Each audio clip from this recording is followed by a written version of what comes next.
Alors, bonsoir tout le monde. Aujourd'hui, je m'appelle Raphaël Gavasi, comme Françoise l'a dit, je suis chercheur à l'Institut d'astrophysique tout proche. Donc j'étais censé parler de cisaillement cosmique. Et puis j'étais un peu pris par le temps et je me suis excusé auprès de Françoise et je m'excuse encore pour avoir changé le titre et un peu changé le sujet parce que j'avais peu de temps pour préparer une présentation vraiment sur le sujet du cisaillement cosmique. Donc je vais plutôt dériver sur les galaxies, les amas de galaxies. J'avais du matériel un peu plus près. Et donc c'est de ça que je vais parler. Donc l'introduction, l'optique gravitationnelle, vous venez d'en entendre parler beaucoup, donc je vais être très rapide. Mais aux échelles extragalactiques, en tout cas, l'optique gravitationnelle s'utilise depuis la déflexion des rayons lumineux qui sont ici émis par le fond diffus, et les rayons lumineux traversent un univers structuré en amas de galaxies, en grandes structures, en vide et filaments, jusqu'à nos observateurs. Et donc ces déflexions successives subies par les rayons lumineux vont se manifester aussi bien dans la distribution de lumière du fond diffus qu'à d'autres échelles, si on considère des objets, des sources d'arrière-plan plus proches, dans les déformations et les systèmes d'images multiples que l'on peut voir dans le régime de distorsion forte ici, comme par exemple dans ce cas spectaculaire d'une galaxie d'avant-plan, une galaxie elliptique qui produit un anneau d'Einstein, donc des distorsions très fortes dans les régions centrales de la galaxie, qui produit des distorsions très fortes et très faciles à voir à l'œil nu. Donc ce phénomène est vraiment tout à fait similaire à ce qu'on peut produire chez soi avec un verre de vin. Vous voyez ici le pied d'un verre qu'on place devant une bougie, et suivant comment on oriente le verre à pied, on peut voir l'apparition d'images multiples, d'anneaux d'Einstein, de systèmes d'images multiples, avec des configurations de fold, de cusp, d'anneaux, etc. Donc l'optique gravitationnelle, ça peut se faire à la maison. Donc on distingue deux régimes principaux, donc le régime des distorsions faibles et le régime des distorsions fortes. Évidemment, le régime des distorsions fortes, on le voit quand les distorsions sont fortes, c'est-à-dire qu'on peut on va les voir quand ça va vraiment être manifeste d'observer des objets d'arrière-plan distordus dans le régime strong lensing ou des distorsions fortes. Ça se produit au cœur des galaxies, au cœur des amas de galaxies. La densité de surface, la masse est suffisamment concentrée au cœur de ces galaxies pour produire suffisamment de déflexion et induire des distorsions importantes. Donc ici, par exemple, dans cette image simulée, on voit qu'on devine qu'il y a quelque chose ici, une distribution de masse qui n'apparaît pas là, mais qui déforme les galaxies. Et à mesure qu'on s'éloigne du centre de cet amas de galaxies hypothétique, on voit que les distorsions sont de plus en plus faibles. Donc ici, c'est le régime du strong lensing, des images multiples. À mesure qu'on s'éloigne, les distorsions sont plus faibles et on rentre dans le régime du weak lensing, du cisaillement ou des distorsions faibles. Et quand on arrive dans ce régime, les distorsions sont tellement faibles qu'on ne peut pas les voir sur des objets individuels. Ici, par exemple, sur toute cette population de sources d'arrière-plan, on devine, il faut vraiment faire des statistiques, regarder l'ellipticité moyenne de toute cette population de galaxies pour voir qu'il y a en fait que ces galaxies ne sont pas orientées de manière aléatoire, mais qu'elles subissent un effet de polarisation systématique, un peu à la manière de la limaille de fer qui baigne dans le champ magnétique d'un aimant. Donc toutes ces ellipticités induites et systématiquement cohérentes sur des échelles relativement grandes, c'est le régime des distorsions faibles. Donc l'équation des lentilles, vous venez de la voir, et tout le formalisme, je vais passer très vite. Je vais surtout rappeler que les distorsions, je ne sais pas si vous voyez bien ici le schéma, mais je vais parler de la déflexion, donc c'est l'amplitude d'une déformation. Donc, quand on va relier la position d'un objet dans le plan image, donc c'est un objet tel qu'on l'observe, à un objet à la position qu'aurait cet objet en l'absence d'une lentille, on va se baser sur cette équation. Donc le formalisme mathématique est très simple pour l'optique gravitationnelle. Il se base essentiellement sur cette équation et sur les développements locaux, des développements limités de cette équation. Donc ça relie une point du plan image à un point du plan source. Et localement, pour un rayon lumineux observé en position θ, on peut déduire, en connaissant la déflexion, donc le alpha, qui est le gradient du potentiel gravitationnel, on peut déduire quelle serait la position de la source dans le plan source, en l'absence de l'anti-âge. Cette déflexion est vraiment reliée au potentiel gravitationnel et partant à la masse, ici pour une masse ponctuelle. Et voilà, donc les déflexions, localement, si on regarde deux rayons lumineux voisins, séparés par une petite, légèrement distants l'un de l'autre, si on fait un développement limité de cette équation, on va avoir des déformations. Un faisceau lumineux va être déformé et va suivre l'amplitude des déformations. Isotrope et anisotrope vont être décrites par la matrice d'amplification, avec un terme isotrope qui est la trace de cette matrice, 1 moins kappa, donc ça c'est la convergence. Les objets qui vont être légèrement distordus vont l'être de manière isotrope, vont être un peu plus gros ou un peu plus petits. Leur brillance de surface, comme l'a dit Françoise, va rester inchangée. Par contre, on voit que cette matrice, qui est un peu coupée ici, mais il y a une partie qui est sans trace, qui est donc le gamma 1, gamma 2, et donc les termes de cisaillement, eux, vont induire une déformation anisotrope, donc un allongement d'une galaxie, un changement d'ellipticité. Et essentiellement, le régime du Weak-Lansing s'intéresse à la mesure de ces ellipticités induites par le régime faible. Donc tout ça, c'est très intéressant au niveau extragalactique. Pour aborder différents problèmes, je vais surtout parler ici donc du profil de densité des halos, les halos de matière noire qui entourent les galaxies et les amas de galaxies, et voir ce que ça pourrait, même si je ne vais pas en parler, de ce que ça pourrait nous enseigner sur les propriétés de la matière noire, puisque ces halos de matière noire sont... puisqu'on sait que l'évolution des galaxies se produit dans le contexte du lambda CDM, donc un modèle de matière noire froide. Et donc l'évolution de ces structures est vraiment gouvernée par la matière noire, qui est le traceur, vraiment le déterminant dynamique principal. Donc, sachant qu'il est beaucoup plus facile d'observer la lumière que la masse pour les objets distants, il est beaucoup plus facile de mesurer la luminosité d'une galaxie ou sa masse stellaire.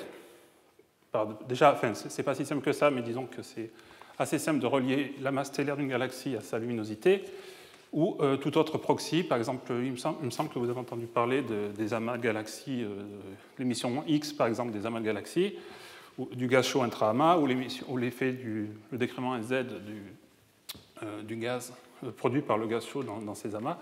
Donc toutes ces quantités sont finalement plus faciles à mesurer que la masse des halos ou des amas. Donc on s'intéresse à la relation entre ces observables, des proxys pour la masse, et la masse vraie, en supposant que le lentillage gravitationnel, lui, va nous donner une mesure, va sonder la masse, puisque l'amplitude des déflexions est seulement en fonction de la masse, ni de indépendamment de la nature ou de l'état dynamique des objets. Et donc on pourra faire ainsi des cartographies de la masse projetée de manière agnostique, sans supposer de relation entre la lumière ou la masse baryonique, disons, et la masse totale.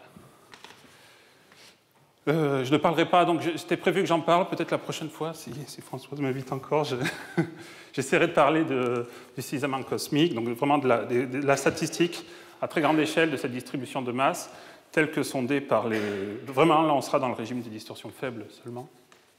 Et on ne s'intéressera pas des objets particuliers, mais vraiment à la statistique, aux corrélations à grande échelle de cette distribution de masse.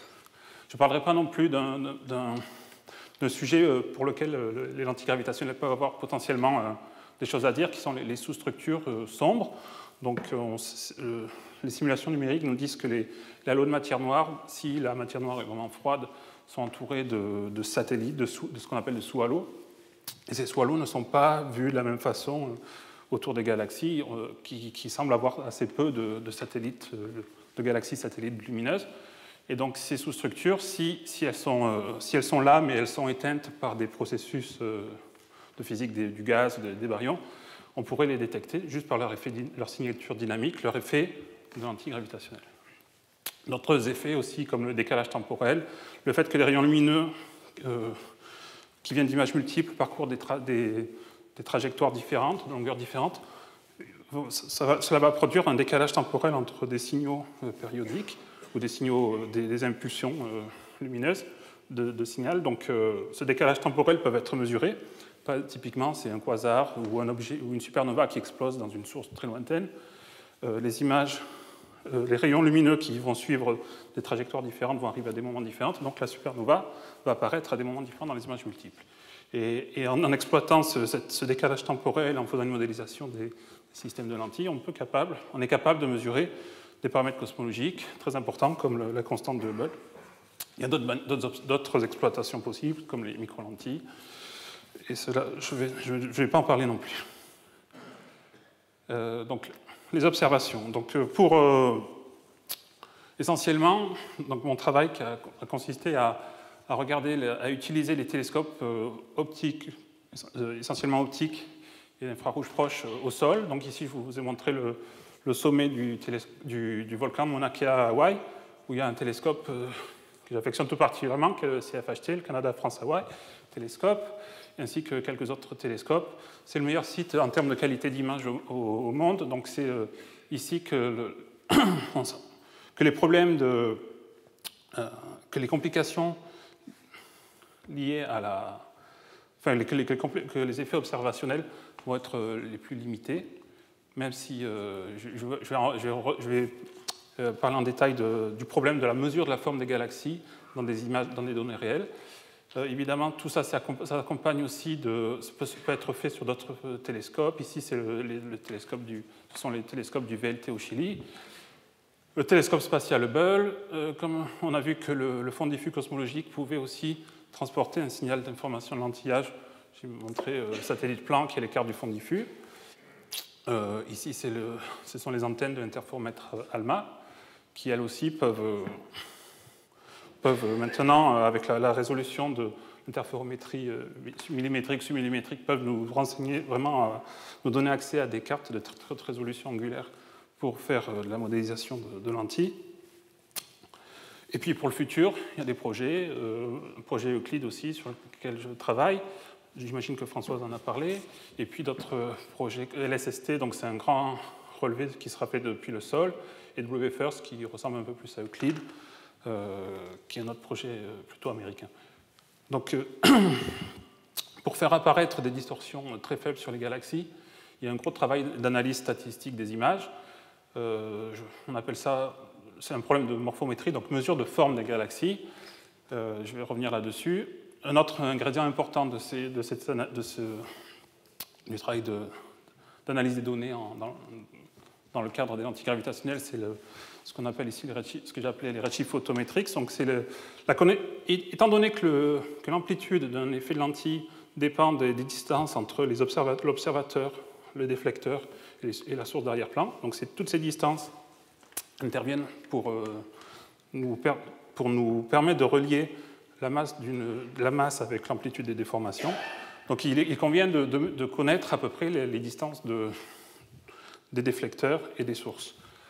Le problème, c'est que la plupart du temps, les sources que l'on va considérer sont des galaxies très faibles, très peu brillantes. On ne peut pas en mesurer un spectre, ou seulement pour quelques objets, mais pas pour des millions de galaxies. Donc on a recours à des techniques de redshift photométrique pour vraiment établir, au moins d'une manière statistique, quelle est la distance des objets d'arrière-plan que l'on considère. Donc c'est un ingrédient très important des observations d'antigravitationnelles. Et puis le régime des distorsions fortes, ce sont essentiellement des événements rares. Ça nécessite l'alignement quasi parfait entre des objets d'avant-plan et des objets d'arrière-plan, des alignements à quelques secondes d'arc, quelques fractions de secondes d'arc. Donc ce sont des événements très rares. Et donc il est très difficile de les rechercher. Donc il y a tout un travail que j'ai conduit ces dernières années sur la recherche automatique de ces objets dans des données d'imagerie. Je ne vais pas vraiment en parler, mais je voulais juste le mentionner pour le garder à l'esprit, que ça semble évident ça semble assez évident d'analyser, de voir du lensing, des effets strong lensing dans des images, quand le télescope a pointé là où il fallait. En fait, ce n'est pas si évident que ça de les détecter, et c'est un effort un problème technique assez important. Les grands relevés, donc évidemment, plus À mesure qu'on s'intéresse à des problèmes cosmologiques de plus en plus fins, regarder si les théories de modification de la gravité sont préférables à la relativité générale, si on veut regarder l'effet des neutrinos massifs sur la distribution de masse à grande échelle, si on veut mesurer l'effet de l'énergie noire ou de l'énergie noire, la constance cosmologique sur le taux de croissance des structures, tous ces effets sont très fins et donc nous imposent de mesurer avec une grande précision ces distorsions aux grandes échelles. Donc pour ce faire, on est obligé d'avoir recours à des relevés de plus en plus grands qui couvrent des surfaces de plus en plus grandes et qui comme je vous ai dit au début, étant donné que les distorsions ne peuvent être mesurées que de manière statistique dans le régime des distorsions faibles, on a besoin d'avoir une densité de source, donc ici quantifiée en objet par minute d'arc carré, typiquement dans le ciel. Donc c'est cette quantité qui va déterminer la précision avec laquelle on pourra mesurer des distorsions. Donc la surface couverte et la profondeur, d'une certaine façon, c'est le nombre de sources qui vont porter l'information de l'anti-H. Donc un précurseur, ça a été le CFHT Legacy Survey, qui a été fait au CFH à Hawaï, sur cette période. Et puis, entre-temps, il y a eu d'autres relevés en cours. Le SDSS, qui n'était pas du tout prévu pour faire du anti-H, parce que la qualité des images n'était pas si bonne que ça. En tout cas, on l'a pensé au début.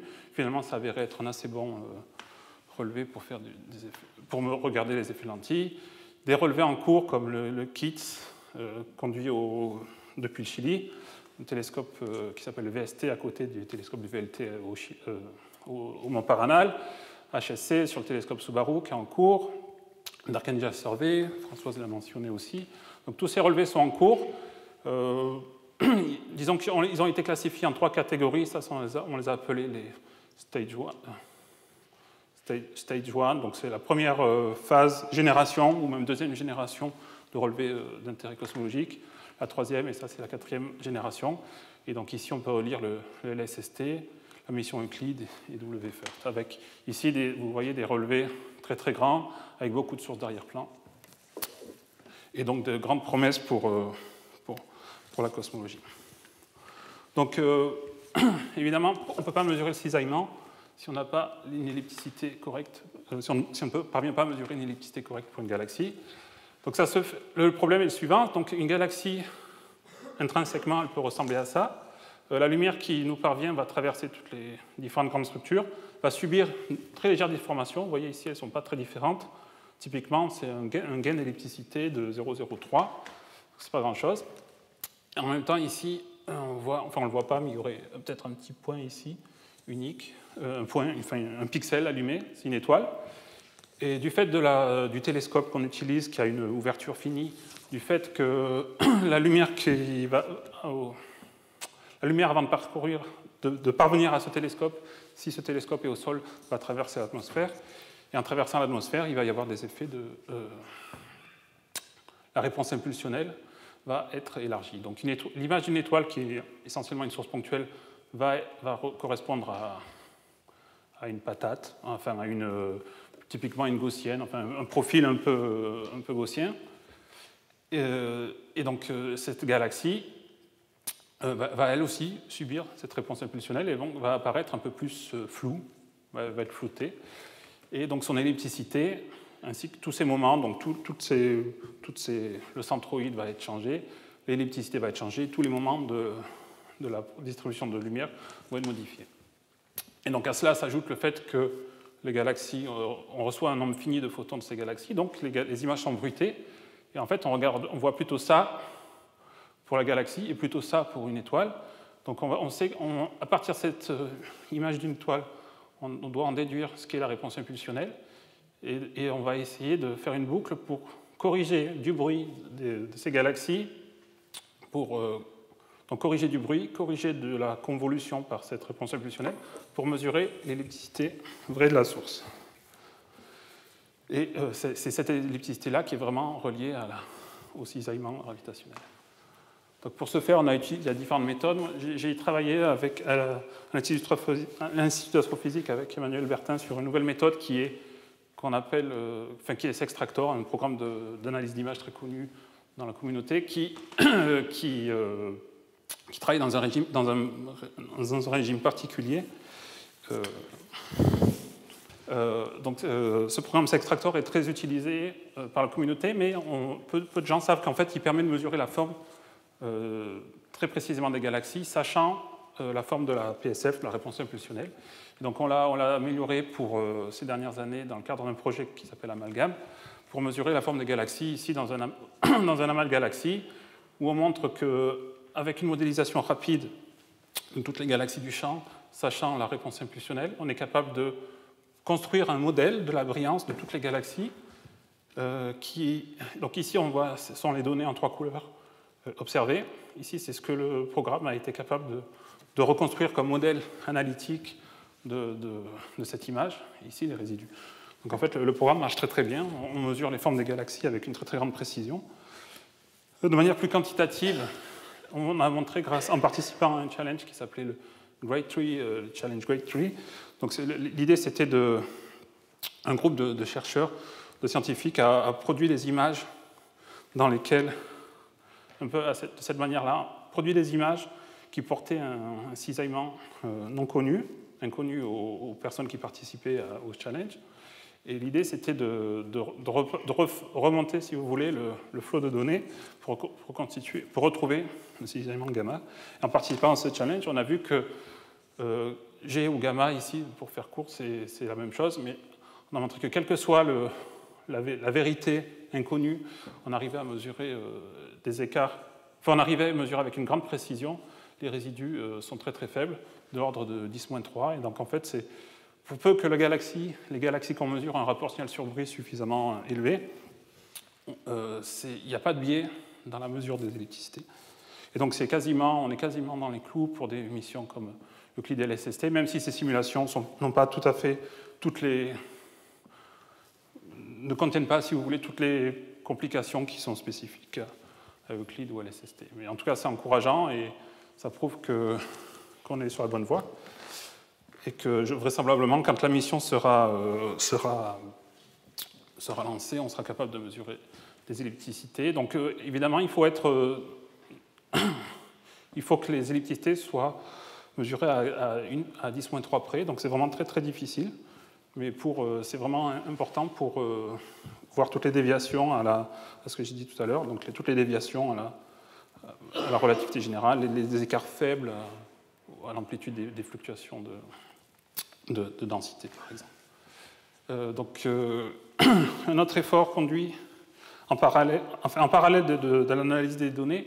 Évidemment, il y a un gros travail de simulation. De nos jours, c'est indispensable de regarder les problèmes cosmologiques aussi bien via les observations que les simulations. Et donc, les simulations cosmologiques, ici, je vous montre un exemple d'une simulation de matière noire pure, dans laquelle, c'est la contribution, c'est la composante de matière noire d'une simulation hydrodynamique. Mais donc ici, je voulais juste vous montrer des quantités qui sont très régulièrement, de manière très routinière maintenant, prédites par les simulations cosmologiques. Donc c'est la structuration en filamentaire, la structure filamentaire de la toile cosmique des grandes structures, avec des amas de galaxies, des filaments, des vides, etc. Et donc, on est capable de mesurer la quantité d'amas ou la quantité de halos en fonction de la masse. Ici, ça fonctionne de masse des halos. C'est le genre de quantité qui est très facile maintenant à sortir des simulations numériques. Et donc, on a une très bonne connaissance de la fonction de masse des halos, et on a une bonne connaissance de ce qui est le profil de densité des galaxies, des amas de galaxies, en ce qui concerne la matière noire. Maintenant, on arrive avec les simulations plus récentes, depuis peu, on arrive à faire de l'hydrodynamique, des simulations hydrodynamiques, sur des tailles et des volumes cosmologiques, d'intérêt cosmologique. Ici, c'est la même zone de la simulation horizon AGN qui a été faite à l'IAP, par des collègues de l'IAP. Donc ici, là, vous voyez la distribution de matière noire. Ici, on voit la température du gaz sur des grandes échelles. Et ici, en zoomant sur un amas de galaxies en particulier, on voit que l'amas, ici, donc c'est la matière noire, composante finalement bien connue par les simulateurs, et puis des quantités plus difficiles à prédire, parce que l'hydrodynamique, la physique des baryons est beaucoup plus compliquée à simuler. Ici, donc, c'est la densité du gaz, la température du gaz, etc. Donc, regarder un amas ou un halo de manière plus générale via sa signature dynamique ou essentiellement la matière noire ou via d'autres observables ne va pas tout à fait nous dire la même chose. Et donc, l'intérêt du lentillage, comme je disais, c'est de vraiment nous mesurer ça avec une assez grande précision. Et donc, dans des simulations hydrodynamiques ou cosmologiques, disons, on est capable maintenant de construire des cônes de lumière. Donc, si la simulation, on la déroule et à différents pas de temps, on arrive à produire un morceau d'un cône de lumière comme si on le voyait pour construire une observation virtuelle, disons, c'est un cône de lumière virtuel. Voilà à peu près ce à quoi il ressemble dans la simulation Horizon AGN, qui fait quand même 100 mégaparsec de large, donc c'est vraiment un très bon compromis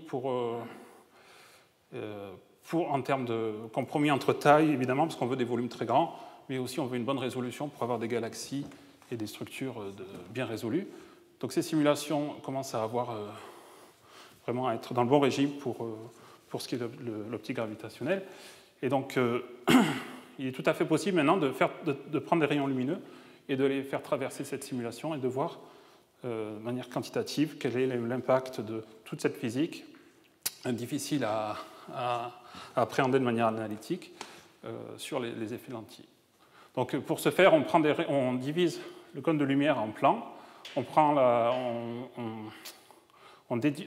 prédit, sachant la quantité de masse sur ces plans discrets, sachant la quantité de masse sur ces plans discrets, on est capable d'imprimer des petites déviations successives aux rayons lumineux. Et ainsi, on construit des observables lentilles, comme ici, par exemple, des cartes de masse. Ici, c'est une carte de masse qui fait à peu près un champ d'1 degré carré. On ne voit pas bien. Il y a des petits bâtons qui représentent le cisaillement. Ici, toutes les pics, ce sont des amas ou des galaxies ou des amas de galaxies. Un petit zoom ici sur un amas de galaxies. Donc ça, c'est qualitatif. Ici, on a essayé de quantifier le spectre de puissance, donc l'amplitude des fluctuations à différentes échelles, en mettant en évidence l'effet ici. Alors, je n'ai pas beaucoup de temps pour parler de ça, mais on peut mettre en évidence l'effet des baryons, qui sont un apport original de cette simu. Sur ce spectre de puissance. On peut montrer que ça a un impact important sur tenir compte ou pas de la physique des baryons dans un contexte cosmologique qui vise à mesurer ce spectre de puissance avec précision. C'est important. Ça peut être une source de biais systématiques très, très significative. Et donc ce travail a été fait par mon étudiante Céline Gouin ces dernières années. Et aussi, donc, on a construit. Vu que l'objectif, c'était de vraiment avoir d'une manière autocohérente la lumière, c'est-à-dire la physique du gaz et l'émission de photons et la masse, la dynamique et partant les effets de lentilles, on a essayé de construire ce qu'on appelle des images lentilles avec une simulation end-to-end, donc de bout à bout, à partir de la simulation numérique, de premier principe, d'équations hydrodynamiques ou d'équations la gravité. On a tout fait tourner et on arrive à construire maintenant des observables lentilles. Ici, c'est la simulation, c'est l'image d'un amas de galaxies et de tout le cône de lumière qu'il y a derrière cet amas de galaxies, avec quelques distorsions. Ici, c'est donc la lumière prédite par la simulation. Ici, c'est la carte de convergence, donc la distribution de masse projetée qui a généré cette... Ici, ce n'est pas un gros amas. Vous voyez que les lignes critiques sont ici tracées en bleu ciel. Elles ne sont pas très grandes. Ce n'est pas un amas très massif parce que la simulation n'est pas très grande. Mais en tout cas, on est capable de prédire, de construire ce genre d'image qui ressemble à s'y méprendre à des vraies observations. J'aurais même pu... Donc ici, c'est un visualisateur de cette simulation. Donc c'est en ligne. Si vous allez sur ce site, vous pourrez vous promener dans cette simulation et vous verrez à quoi ressemblent les galaxies simulées. Ici, donc dans cette fenêtre, c'est l'univers, cet univers virtuel simulé par qui contient la déformation la déviation des rayons lumineux. Ici, cette même simulation n'a pas de la déviation des rayons lumineux. Donc de temps en temps, ici, on va essayer de s'aligner sur Sur un objet très proche, par exemple, cette galaxie-là, il n'y a pas beaucoup de déviations, mais sur un objet plus lointain comme celui-là,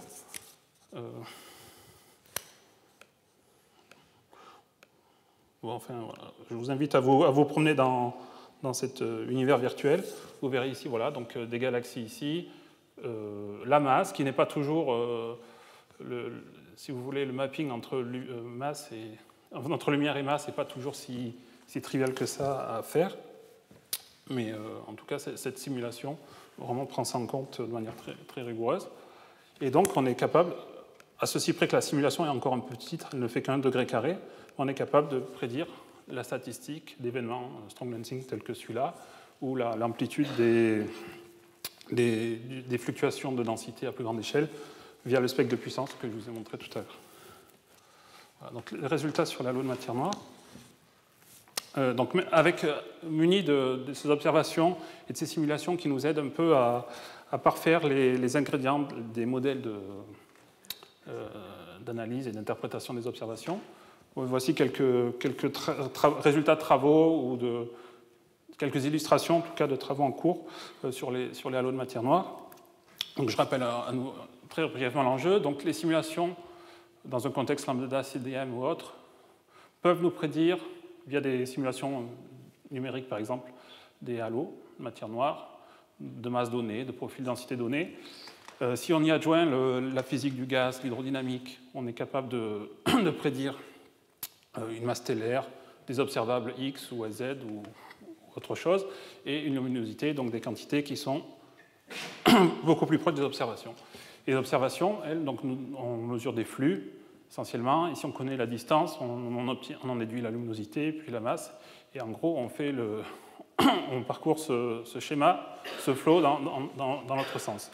Le problème, c'est qu'ici, pour passer de ces observables au halo, aux masses dynamiques, il faut avoir... C'est le lensing qui va nous le donner. Donc il va nous le donner d'une manière probabiliste. En fait, on va l'écrire de cette façon. On va écrire que la probabilité d'observer une masse de halo donnée, sachant les observables, et on va essayer de contraindre les paramètres de cette relation. Et évidemment, ce n'est pas trivial. Si on regarde encore cette simulation horizon AGN hydrodynamique, ici en abscisse, il y a la masse des halos, en ordonnée les masses stellaires. Donc c'est une relation, ici je crois que c'est redshift 0, je ne suis pas tout à fait sûr, mais je crois bien. Donc c'est une relation qui est un peu courbée. Je n'ai pas trop le temps ici d'expliquer le pourquoi de cette relation, mais il y a différents phénomènes qui sont... Il y a énormément de processus physiques qui gouvernent la formation de cette relation. Elle est compliquée parce qu'au début, il y a une espèce de relation linéaire. Autant de chaque halo, disons chaque quantité de masse stellaire ou baryonique, à peu près la même quantité en proportion de matière noire, et puis à mesure que les halos grandissent, que les structures croissent, elles vont monter sur cette relation, s'incurver, et de temps en temps, si une galaxie tombe dans un amas de galaxies, par exemple, elle va devenir un satellite de cette galaxie, donc du coup, la relation entre la masse stellaire et la masse du halo va changer. Donc c'est complètement non trivial la relation entre quantité d'étoiles et quantité de matière noire, et le lensing peut nous aider à aller d'ici, donc des observables, au halo. Donc ça se fait via la mesure dans le régime weak lensing, on le fait via la mesure des distorsions systématiques autour de galaxies. Donc on se donne des galaxies d'une certaine luminosité ou d'une certaine masse stellaire, et on regarde typiquement quel est le degré d'alignement des galaxies d'arrière-plan autour. On construit ce qu'on appelle un profil radial de distorsion. Ici, delta sigma, vous pouvez considérer que c'est le cisaillement, essentiellement. Et donc vous voyez que le profil décroît, comme on s'attend, la densité est plus grande au centre, elle décroît. Si on peut aller bien sûr au-delà d'une simple symétrie sphérique et construire vraiment des cartes de masse à partir qui ont toutes, disons avec plus de degrés de liberté, qui s'affranchissent de l'hypothèse de symétrie sphérique, circulaire, et on peut faire des cartographies à partir du cisaillement, reconstruire la masse projetée selon cette relation. Donc la convergence, c'est essentiellement la masse projetée. Le cisaillement ici, gamma, c'est donné par les ellipticités. et donc on reconstruit, à partir des ellipticités, la masse.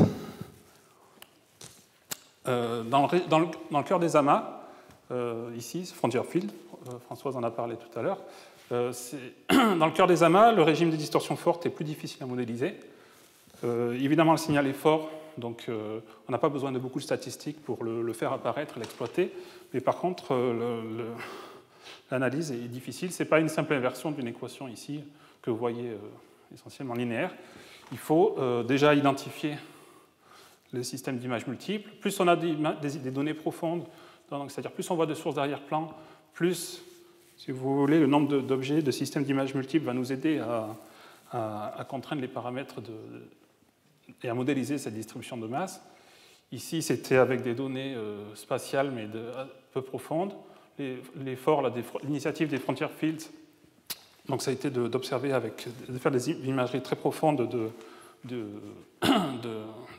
quelques amas de galaxies, extrêmement profondes, et à ce moment-là, on voit beaucoup de sources d'arrière-plan, plus d'objets potentiellement multiplement imagés et potentiellement distordus, et maintenant avec typiquement une centaine ou quelques centaines d'images multiples par amas, et beaucoup d'objets sur lesquels on va pouvoir mesurer le cisaillement weak lensing, les mesures de cisaillement, pardon.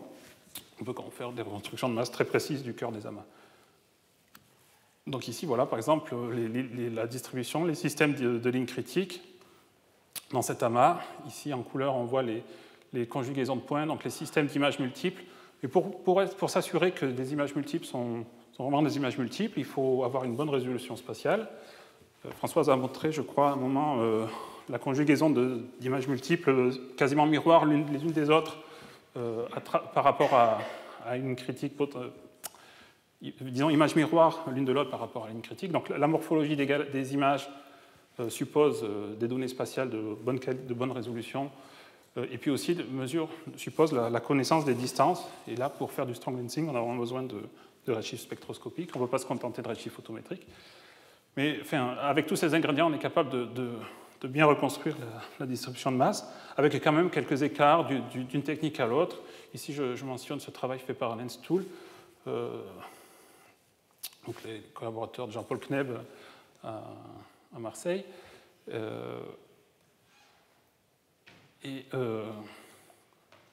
Enfin, d'autres techniques ne vont pas forcément donner exactement la même distribution de masse et exactement le même système d'images multiples.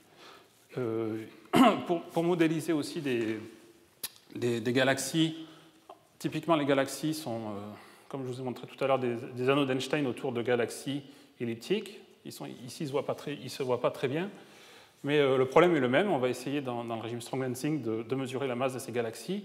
En général, les galaxies sont des objets qui sont dynamiquement beaucoup plus relaxés que les amas, donc ils ont un potentiel gravitationnel beaucoup plus régulier, et la plupart du temps, on parvient à les modéliser avec des hypothèses beaucoup plus réduites, beaucoup plus simples sur la distribution de masse.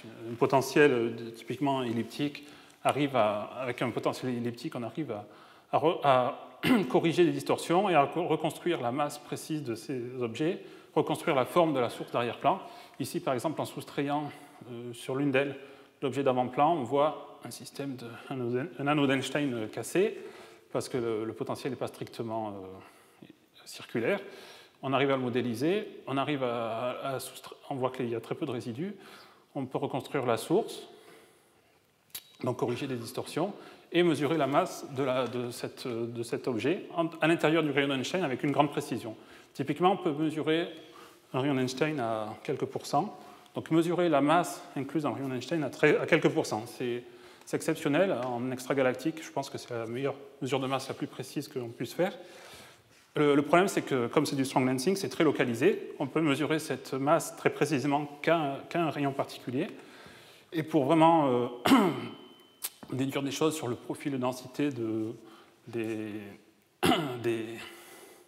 halos qui entourent ces galaxies, il faut aller au-delà. Donc il faut vraiment avoir plusieurs points sur une courbe de... Ici, c'est le log de la masse en fonction du rayon.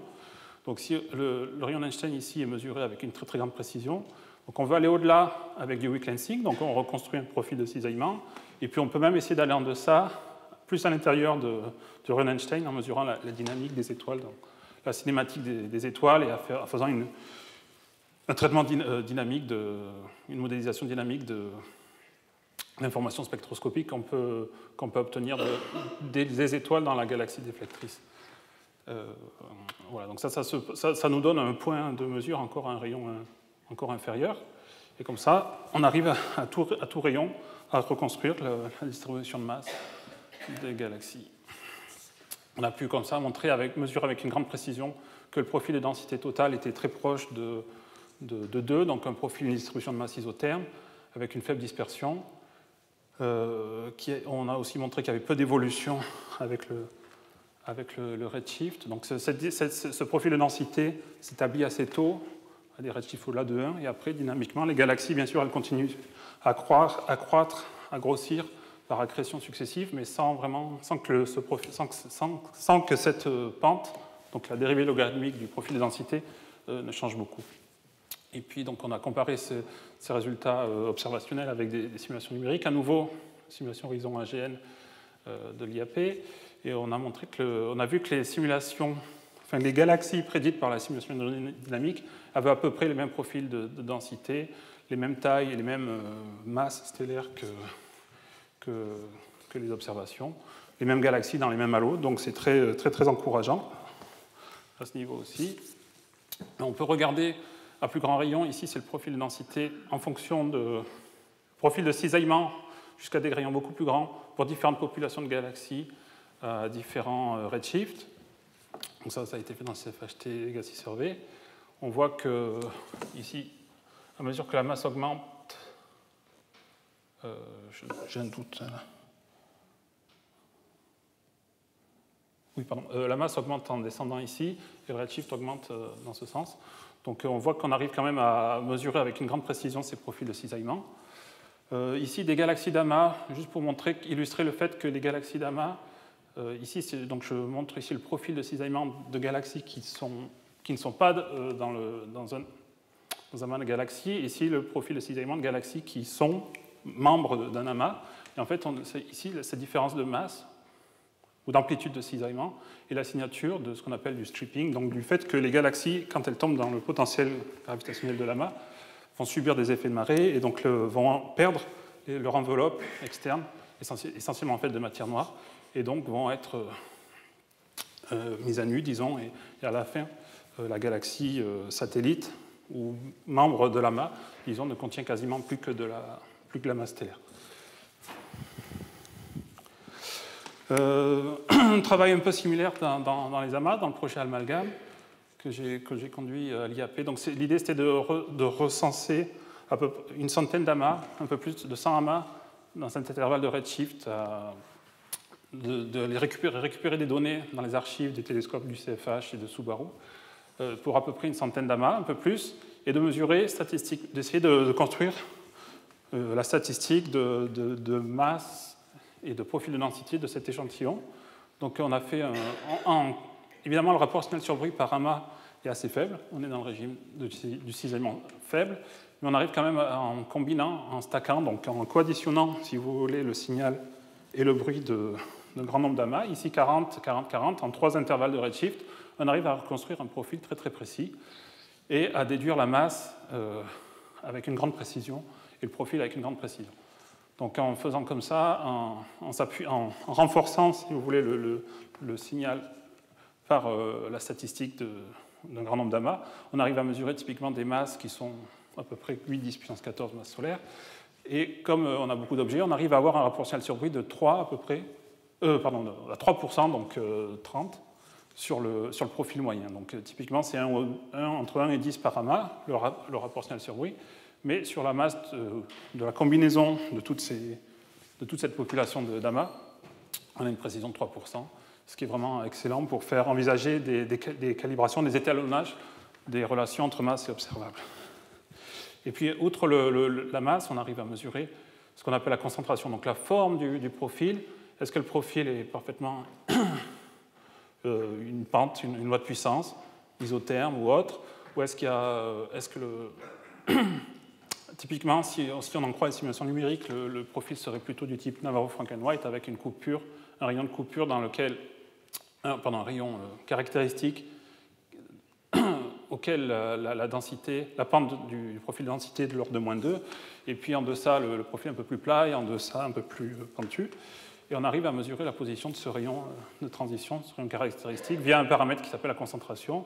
Et donc en mettant toute cette population d'amas dans un plan masse-concentration, on arrive à les placer, et on se rend compte qu'ils sont bien en accord avec la relation masse-concentration des prédits des simulations.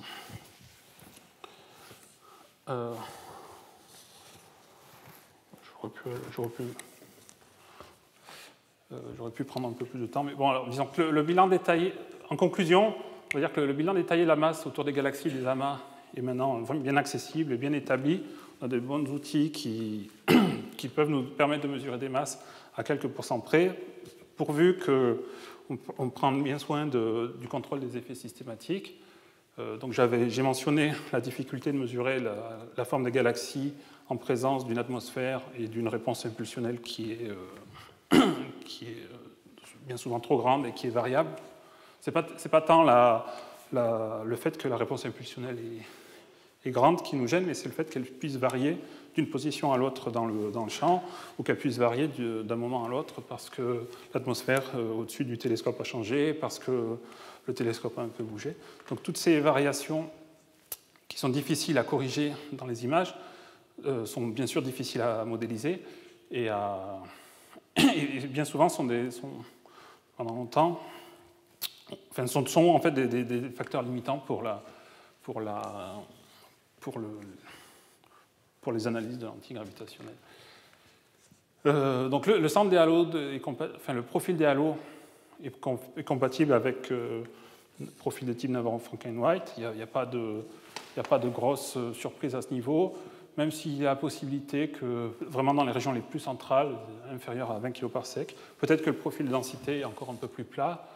Ça, je ne suis pas venu sur les détails de ce qui donne une évidence pour ça, mais bon, ça pourrait ouvrir la porte à différentes interprétations. Soit c'est la distribution de masse c'est la matière noire qui est peut-être un peu plus chaude que ce qu'on croit, qui n'est pas parfaitement froide. Peut-être que c'est la rétroaction de la physique des gaz et des baryons dans le processus de formation de l'amas, qui va un peu lisser, si vous voulez, la pente du profil de densité. Évidemment, ça met l'accent sur le fait qu'il y a une très forte intrication, donc toutes ces composantes, la matière noire, les baryons, sont très couplés au centre des galaxies et des amas.